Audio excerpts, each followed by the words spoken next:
tropical fish keepers. Welcome to a special Tuesday evening edition of Aqua Alex Live. I'm your host, Aqua Alex Cardinale. Tonight I have a very special treat for you.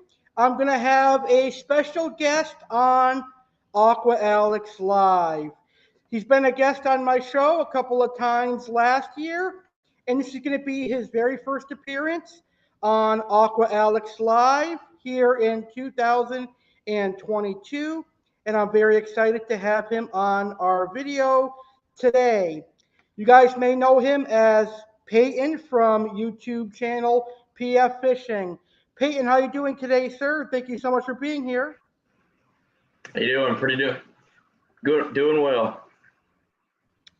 That's awesome. I'm glad to hear that. It's been a while since we talked. Yeah, I know it has been a while, but it's good to be back. Very true. I think the last time we talked was before Christmas.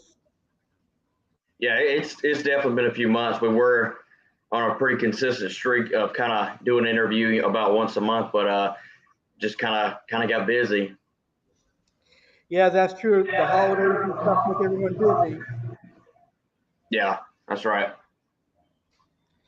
So if any of our fish keeping audience members have any questions for us, please post them in the comments or in the chat, and we will go ahead and answer your questions. So my first question for you, Payton, how has your 2022 been so far, you fish hobby-wise? It's been pretty good. I recently set up this tank right here behind me, this 75-gallon. In 2022 here probably about a month and a half ago now, and I've gotten some fish in it. I've got my blue cars and severums in it, my big leporinas, and there's also some new fish in there that'll be coming up in a pretty soon to be video, I guess you would say. And I'm also going to be adding a few more fish to it as well, but it's going to be kind of a more South American themed tank. Other than that though, nothing major has really changed with any of my tanks, honestly. That's cool. I got a brand new aquarium too. It's actually behind me. It's my 125-gallon aquarium. That's nice. Yeah, I honestly probably would have went with something that big, but the problem is the area that I was putting that tank in was about a 5-foot area, and obviously that tank being 6 feet would not have fit in that area. So I just went with the 75 because it was big enough for what I needed, and it fit that area a lot better for where the tank is at. That's cool. Yeah, South American fish are my favorite. I love South American fish. Yeah, I like them too, and that's why I got the tank. And I got that tank in place of my 30-gallon hex that I had right there in that same spot before that tank, and it didn't fit what I wanted to do. I wasn't really doing anything with it. It's hard to find fish that look good in those types of tanks and would do well in them. So I sold it, got the 75, and because I knew with those severums being the size they were and the Acars, how big they were going to get, I knew eventually I was going to need a bigger tank from what I was keeping them in at the time. So that's why I got that. And to also go ahead and move that Leporina out of my African cichlid tank because he was getting pretty good size in there. And also some other South American fish that I wanted to get to kind of match the theme of that tank that I needed another tank for, if I wanted to keep those fish. So. That's cool. What kind of fish if you don't mind talking about it? Well, there's not a whole lot more that I want to add to that tank. Besides, I do want to get 2 new electric blue jack Dempseys. I did lose mine, unfortunately, a couple of months ago. So I'll get 2 new of those. I want to get a batch of clown loaches, which is not a South American fish, but I do want to have a school of them on the bottom. And that's really about it, I think, because I'm kind of keeping in my mind, kind of keeping room for how big the severums will get and the Acars will get much, much bigger. I may add 2 more Acars in there. I only have 2 in there right now, so I may get a group of 4 of them in there and then just have the 2 big severums, the 2 Jack Dempseys, the Leporinas, the clown loaches, and the other schooling fish that's in there right now that I was not planning on getting. I was not planning on getting these fish, but it was just kind of a unique circumstance, and I ended up getting them. So that'll be probably the next video where I talk about the situation where I got those fish. And a lot of people are, they're probably going to disagree with it, honestly. Nice. I can't wait to see that. So, over to your YouTube channel, PF Fishing. Yeah, come check it out. I'll probably be posting that video a little bit later in the week. I've been kind of busy lately, so I'm going to start getting back into consistently posting, and it'll be pretty cool to see what those fish are. It's a pretty wide known fish if you're into fish keeping. It's a schooling fish, but a lot of people don't think you should have them with other fish. And like I said, it was a unique circumstance as to why I got the fish. And if it was not that circumstance, I would not have gotten that group of fish for that tank because I knew it would not have worked. But you'll see in the video. You'll see. I can't wait to be surprised. Yeah. So what's going on in your other tank? Nothing much. The bow front tank that's right here to the side of me, the 46 gallon bow front tank, which I'm kind of transitioning into a Tanganyika cichlid themed tank with my, because I already had a little lupe in there that was good size. And I'm also adding some Gelita chromis in there. I've got one in there already. I'm about to add another one in there. Good size ones too. That won't be, dinky, and just kind of, let that tank kind of do its own thing. It's just kind of a bunch of rock with Anubias placed here and there. That was the tank I was keeping a lot of those South American fish in. And I obviously, like I was saying, that was just for the time being because I knew eventually how big they would get. And eventually I was planning on moving them into that 75 gallon right over the back of my shoulder here. So other than that, though, nothing much. I do want to kind of stock up my African cichlid tank a little bit more with a few more peacocks. I've got a few peacocks in it right now. I have in there some Frontoses and some Celadonus cats, but I do want to add a few more peacocks in there to kind of fill that tank in a little bit more. And other than that, nothing much has really been going on, honestly. Oh, that's cool. Currently, I just have my 125 gallon, but I have an empty tank over here that I might put to use. That sounds good. Yeah, I'm not sure what I'll stock it with, but I'm thinking maybe a community tank. Yeah. You're gonna do like smaller community stuff, or kind of do a mix of some larger stuff too? Probably like angelfish, festivums, and cory cats, and Okay, some I medium-sized got you. tetrads. Yeah, Yeah, that would be cool.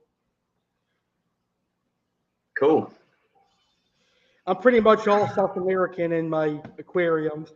Yeah, I got you. Yeah, yeah. I like doing a mix, honestly, because there's such a variety of fish that I like to keep. That's why I have my African cichlid tank, and that was one of the main reasons why I got that 75, so I could actually do like real themed tanks, because it wasn't like a true African cichlid tank, because I had not only African cichlids in there, but I had the electric blue jack dempseys, and I had the leperinus in there, which he's a South American fish.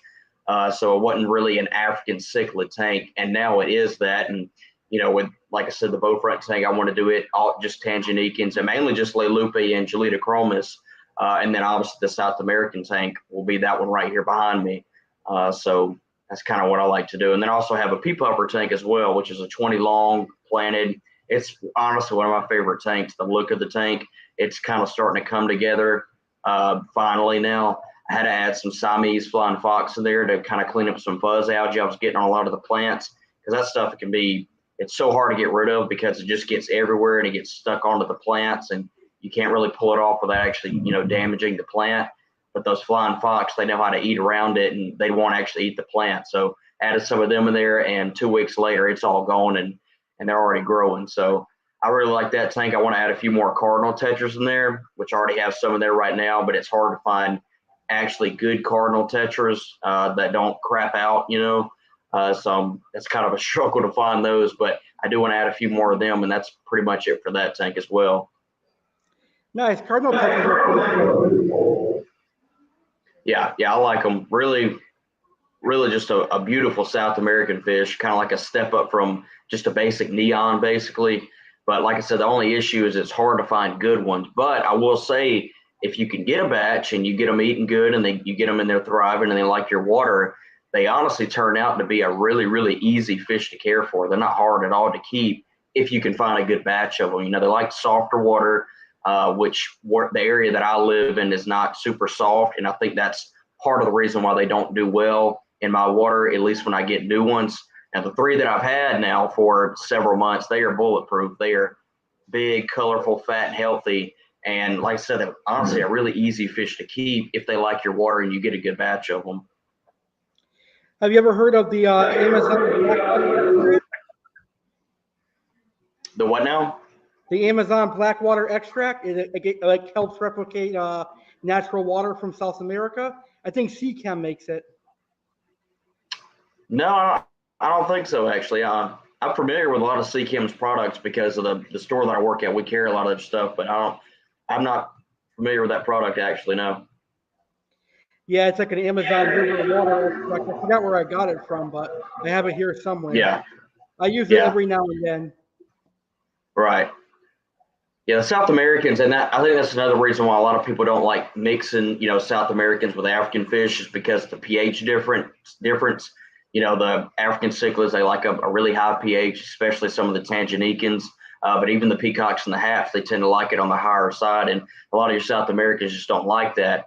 And a lot of people told me that keeping those Jack Dempseys and stuff in there would not work with them, and it worked totally fine.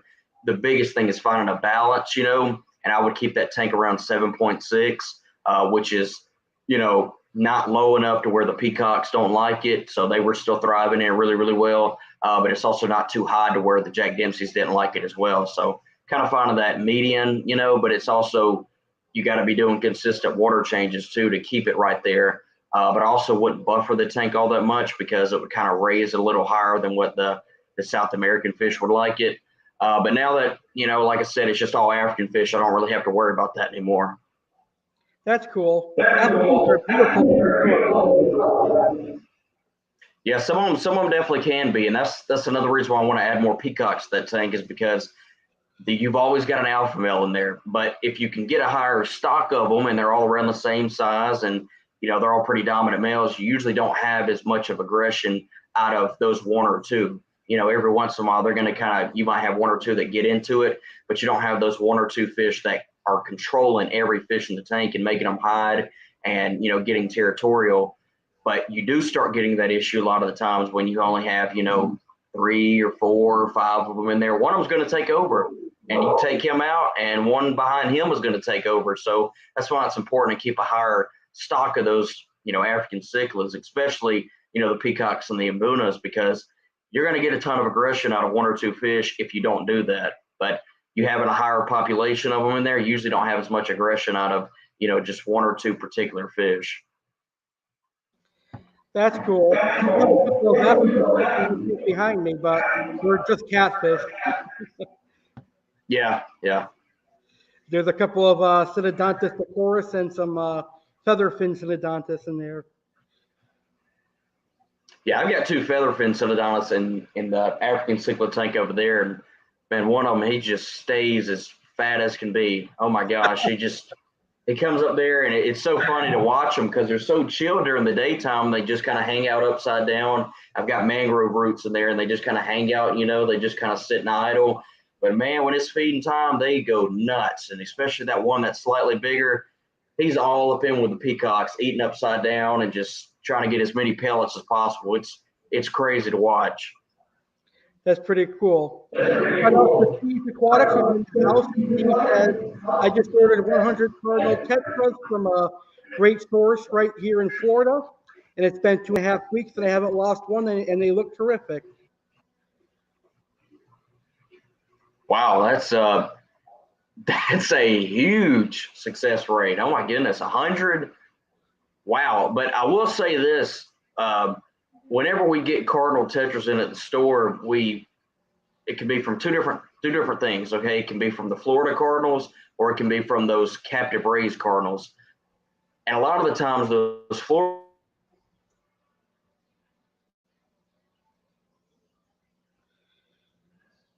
Uh-oh, I think he froze.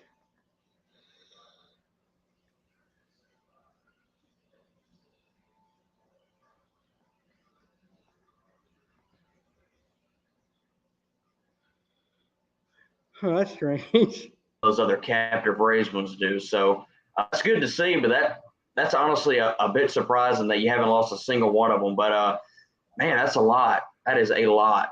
That's a lot of cardinal tetras.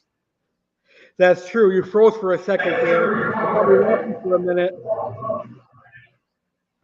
Yeah, no, I think we're good now. What I was saying was basically, at the store that I work at, when we get in cardinal tetras, they can be from usually two different places. It can be the Florida raised cardinals, like what he was talking about, or it can be the captive raised ones.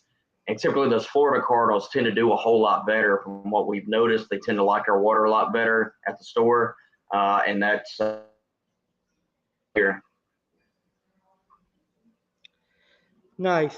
Cardinals are beautiful. I like the rummy nose too.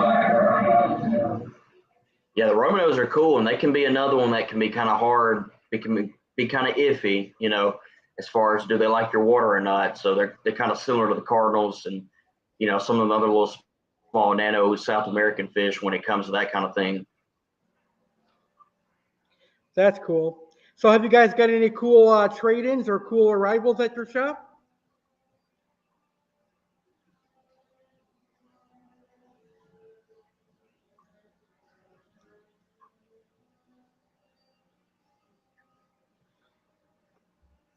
You there? Still there? Yeah, I'm here. Can you hear me? Yeah, I'm here. Okay. Have you guys got any cool trade-ins or anything cool in your shop?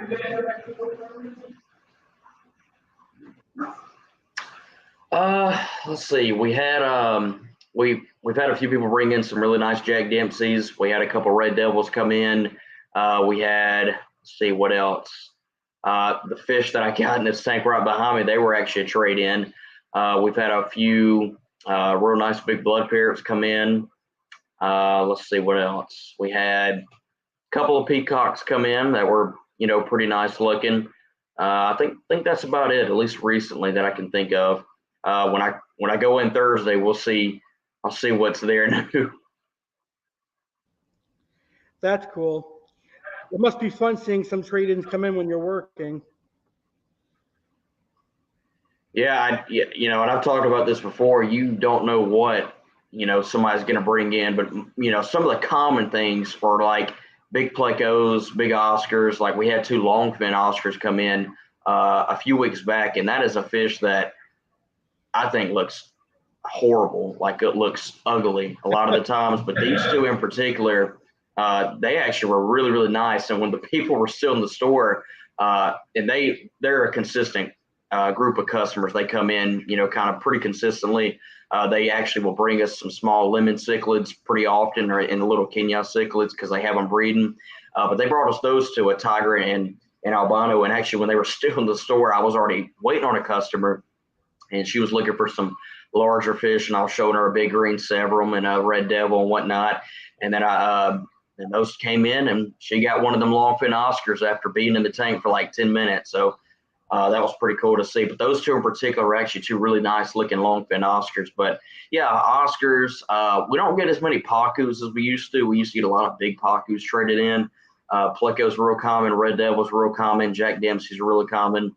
That's some of the more common stuff. Blood parrots, they're pretty common. We'll get bigger comets, you know, just comet goldfish. Sometimes we'll get some bigger koi to come in, not as much as the comets though. But you get everything. I mean, you get a variety of stuff. That's why I said you never know what somebody's going to bring in. But a lot of the times, those are some of the more common fish. We'll get some bigger leporinas coming in. That's about it. We had some really nice, like biggest ones I've ever seen. Rainbow sharks come in a few weeks ago. It was three of them. I mean, they were good size. I mean, they were at least 6 inches, like a thick cigar, big, just maxed out size. I'm pretty sure that's pretty max size for those guys. I've never seen them any bigger than that. And then we also had two nice pink-tailed Chelseas come in too, that somebody had raised up for a few months now. They were pretty nice looking. Nice. So what is your payment procedure like? How do you guys determine how much credit the person gets? So that's a whole varying factor, and that really all depends on what we think we can sell the fish for.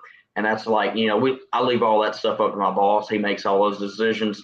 And pretty much, you know, somebody will call and say, hey, I have this fish or that fish. And they say, well, how much can you give me for it? Well, he's not ever going to tell them a price, you know, until he actually sees the fish in person, because what is the fish going to look like? You know, is the fish sellable? How big is it?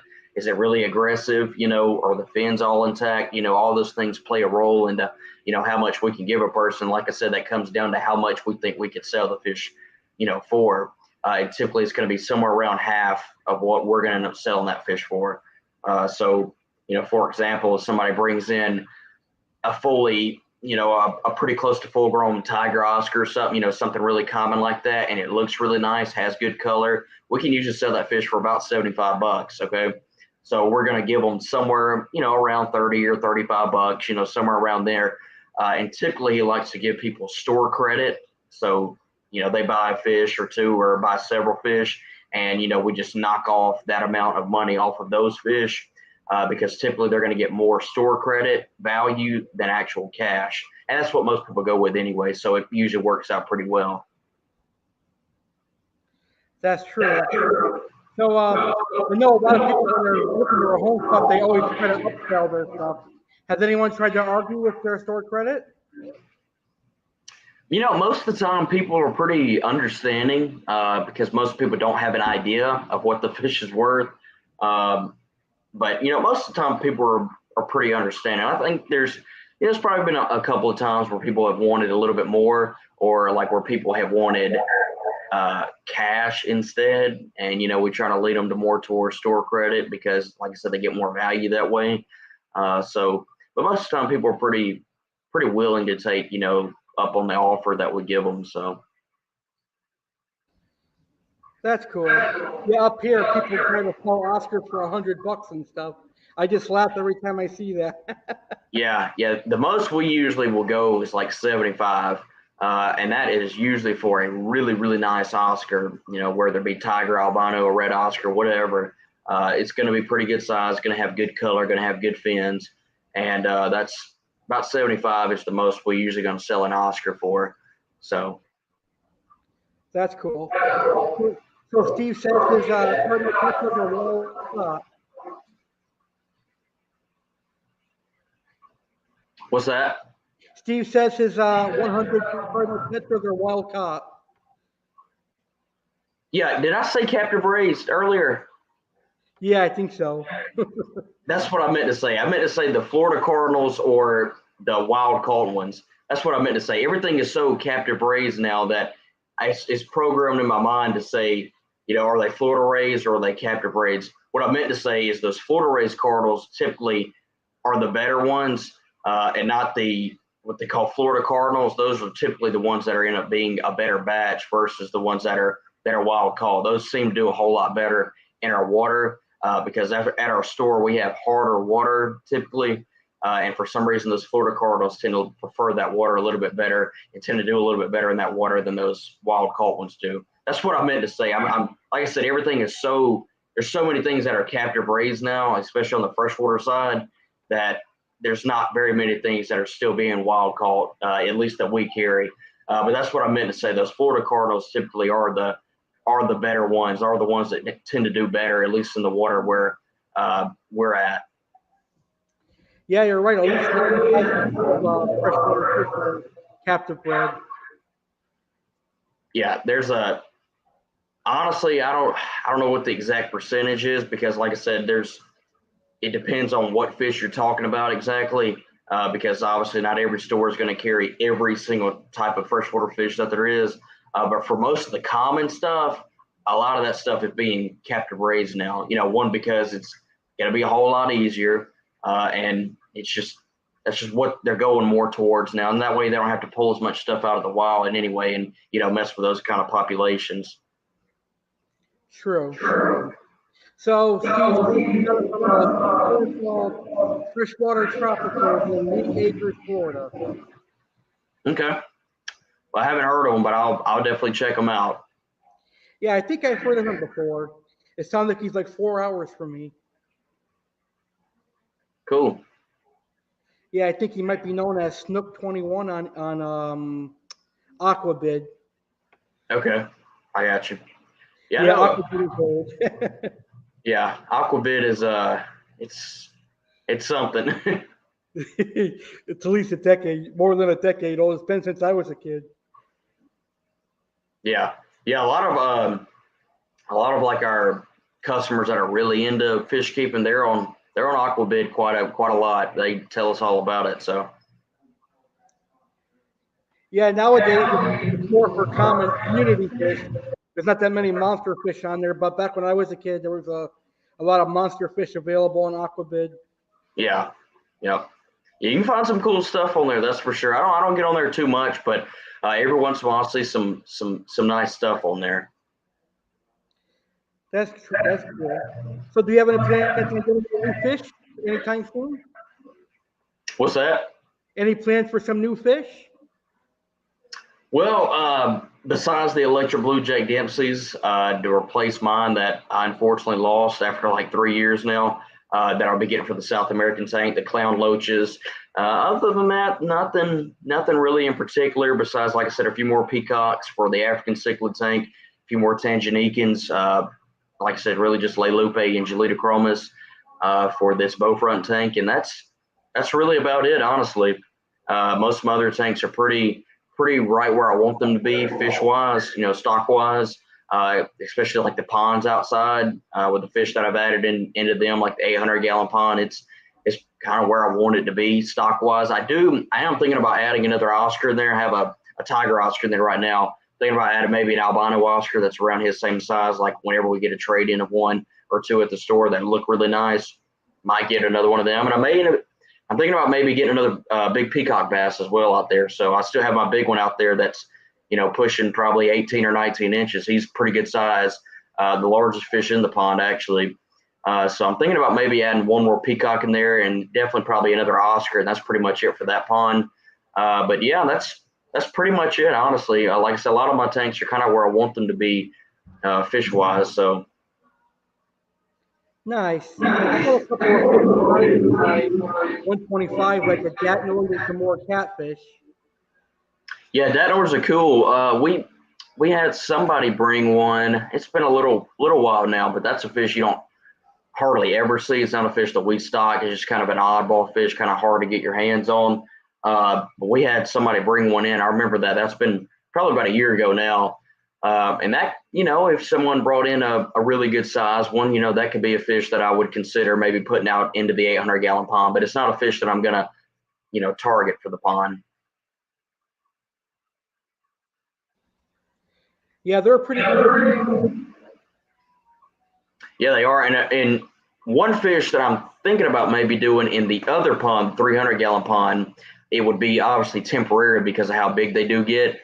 But it would be small when I got it, is one of those high fin sharks. I'm thinking about maybe adding one of those into what I call my goldfish pond.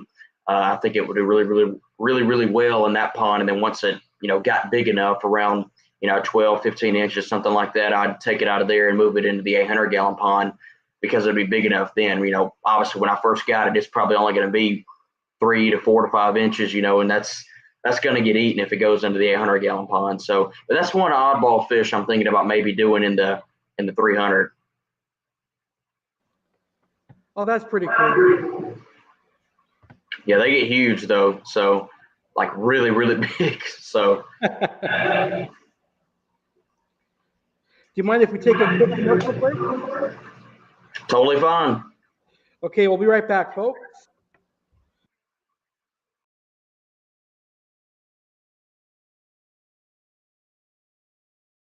The following message is brought to you by Jeremy Stellhorn and Little Egypt Aquarium Club. Get our awesome aquarium products and find out how to save 10% using coupon code ALEX. Hello, I am Brandy Cardinale the Beagle. I'm here to introduce Aqua Alex, and he has a special message. He's going to tell you a place where to get high-quality aquarium supplies and how to save 10%. Hey everybody, Aqua Alex Cardinale here. I've got a very special announcement for you. My buddy Jeremy Stellhorn has an online business called Little Egypt Aquarium Club that specializes in aquarium supplies such as driftwood and Bucko Cave and also tropical fish food. Little Egypt Aquarium Club provides aquarium hobbyists with the specialized tropical fish food, and aquarium supplies. I personally recommend Rapashi tropical fish food. Little Egypt Aquarium Club has plenty of Rapashi.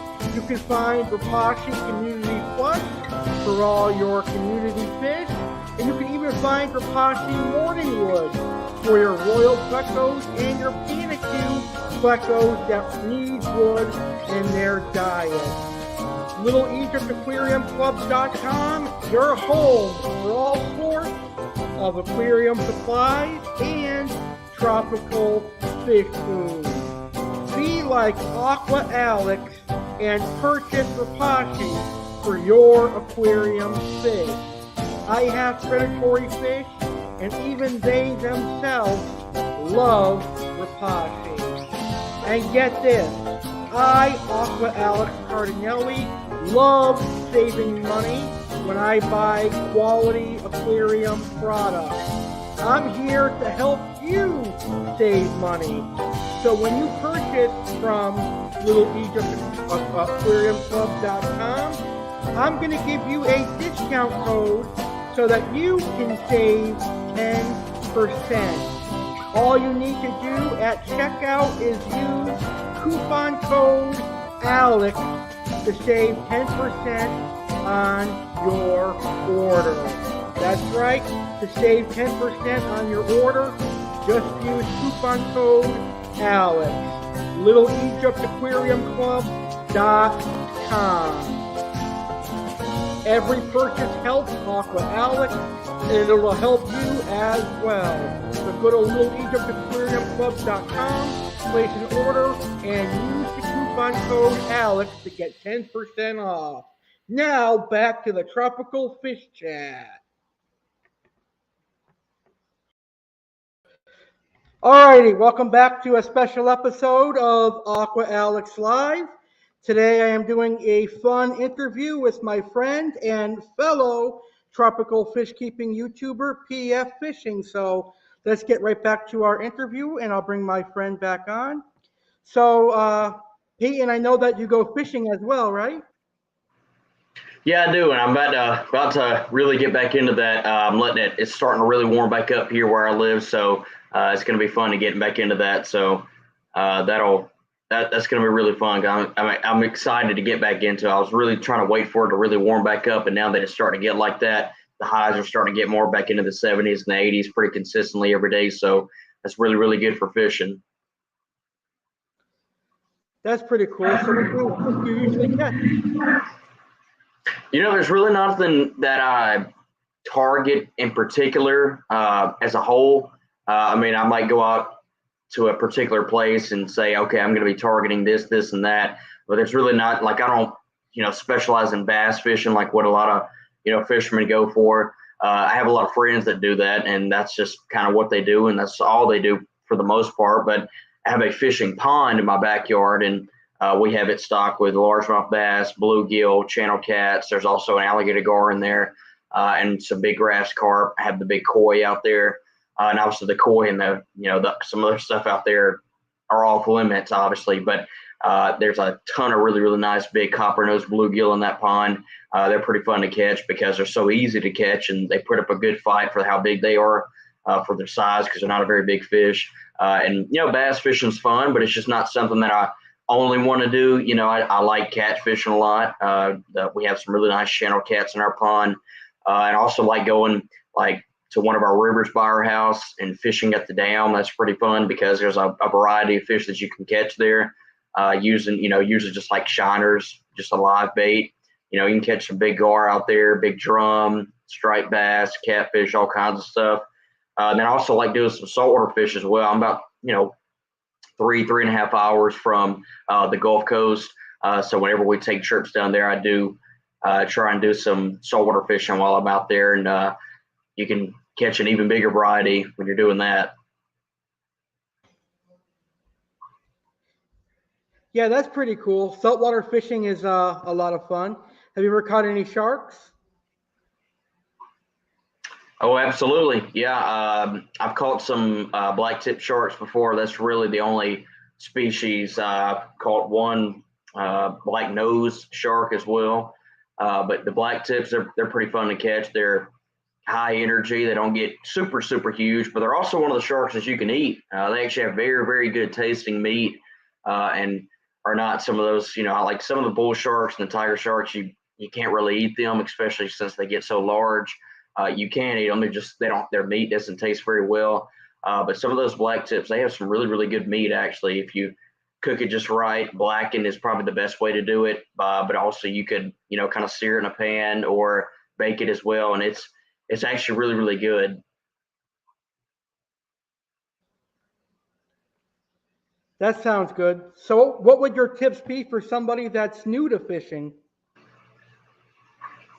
Well, I think that kind of depends on where you live. What you're trying to accomplish really. Where you live is the biggest thing. If you're living somewhere more in the southeast where I live, you're probably gonna be fishing a lot of more like freshwater lakes and maybe some streams and rivers and whatnot, and you're probably going to be targeting bluegill, bass, catfish, that kind of thing. And all those fish will typically bite on something like a worm, like a night crawler is usually a really good all-around bait.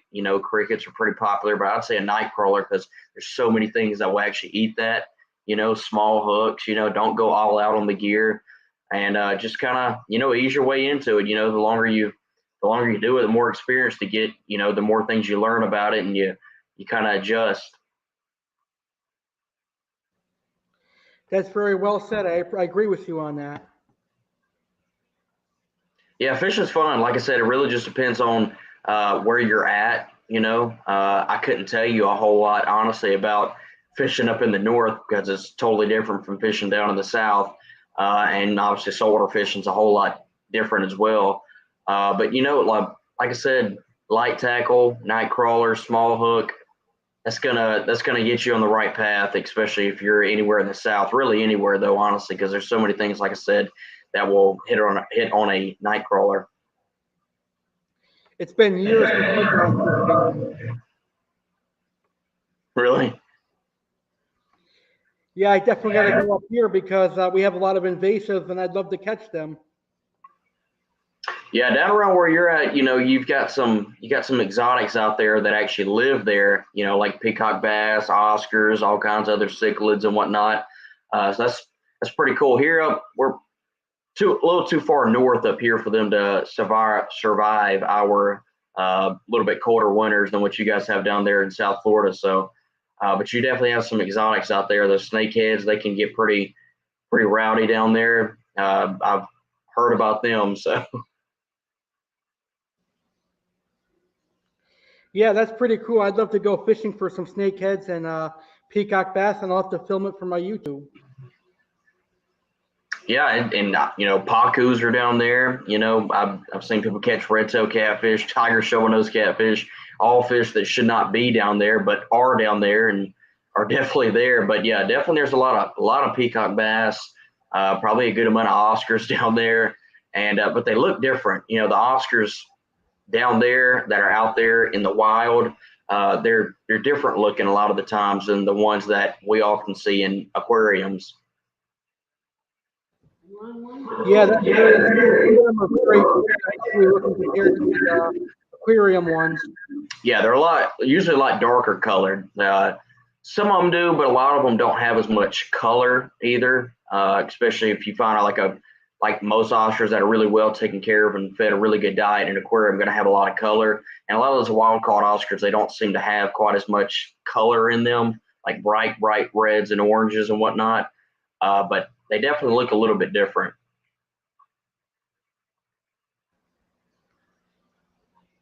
That's very true. Well, I want to thank you so much for being here tonight. I had a great time. I know you're very busy, and I appreciate your time. No problem. I had a great time as well. I'd love to be back. Absolutely. It'll be my honor and privilege to have you on here again. You're always welcome. I love your YouTube channel, so I recommend all of my viewers check out Payton on PF Fishing. Come check me out. Like I said, I'm starting to get back into the more consistent posting actually this time, and check out what those new fish are that I got for this tank right over my shoulder. Awesome. I'm going to walk over there. I can't wait to see what you have. Yeah, it's a pretty interesting batch of fish, to say the least. Like I said, I wouldn't have got them if the circumstance didn't line up. But I think they're going to do well in there. They've been in there for about a week now, and I haven't seen any problems out of them. So just kind of have to keep an eye on them. But I definitely don't think some people are going to like me having those fish in that tank. But it is what it is. Hey, it's okay. But for me, I got those fish that people don't think are compatible, but they're working out. So that's exactly right. Like I said, I've done it before with keeping the South Americans in with the African cichlids, and it worked totally fine. So that's true. Have a great night. Thank you so much for being here, and we'll definitely have you on maybe next month. Sounds good to me. Awesome. Thank you so much. Have a great night. All right. Have a good one. You too. And I'd like to say thank you to everybody for tuning into today's episode of Aqua Alex Live. It's always fun to chat tropical fish with my wonderful guest, Payton from PF Fishing. So that was exciting. So just a quick reminder, this Saturday, March 26th, is going to be my March 2022 Ask Aqua Alex Live, where you can ask me any tropical fish keeping questions that you have, and I will answer them. So email your questions at alexgoyankiescardinale19@gmail.com. And also email me some photos and videos of your tropical fish and your aquariums to show off in the Fish Keepers show off this Saturday. I'm Aqua Alex Cardinale, and you've been watching a special episode of Aqua Alex Live. Do me a favor and subscribe to PF Fishing on YouTube. And if you're a new viewer, subscribe to my channel as well, the legendary Alex Cardinale. Enjoy the aquarium hobby, everybody, and I will see you on the next episode of Aqua Alex Live.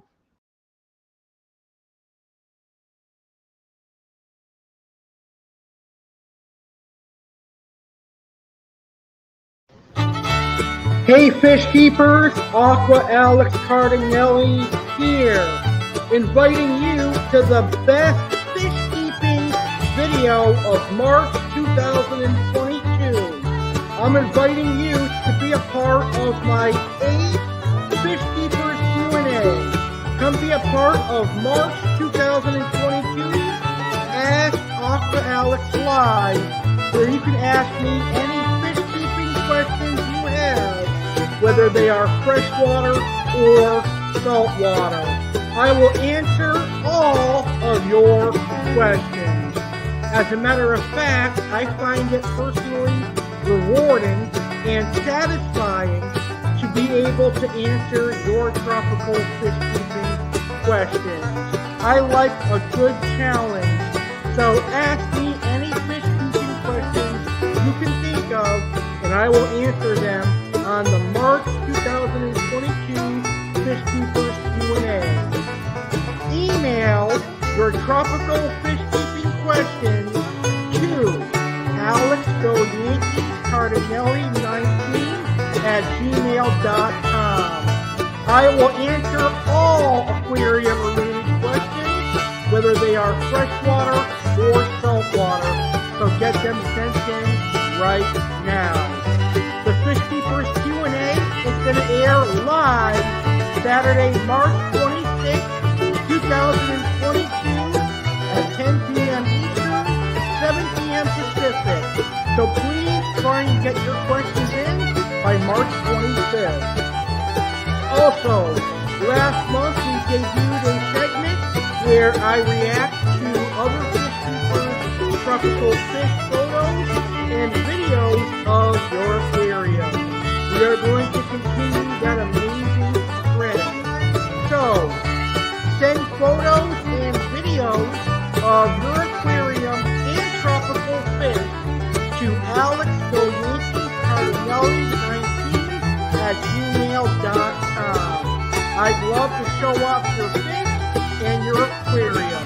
Trust me, I know you're thinking towards it, and my viewers would love to see your fish and your aquarium. So send those videos and photos to alexgoyankiescardinale19@gmail.com and try to get those in by March 25th. And last but not least, the topics I'm going to cover on the March 2022 edition of Ask Aqua Alex Live include fish species I don't see myself keeping, and for the first time ever, I will talk about aquatic reptiles and aquatic amphibians I want to keep. Believe it or not, I can see myself keeping African clawed frogs and axolotls as examples. This is going to be a fun fish keeping episode. Mark your calendars. It all goes down live Saturday, March 26, 2022, 10 p.m. Eastern, 7 p.m. Pacific. You can email your questions, alexgoyankiescardinale19@gmail.com, and also submit photos and videos of your aquarium to alexgoyankiescardinale19@gmail.com as well. I'll see you on Ask Aqua Alex Live, March 2022, on Saturday, March 26th.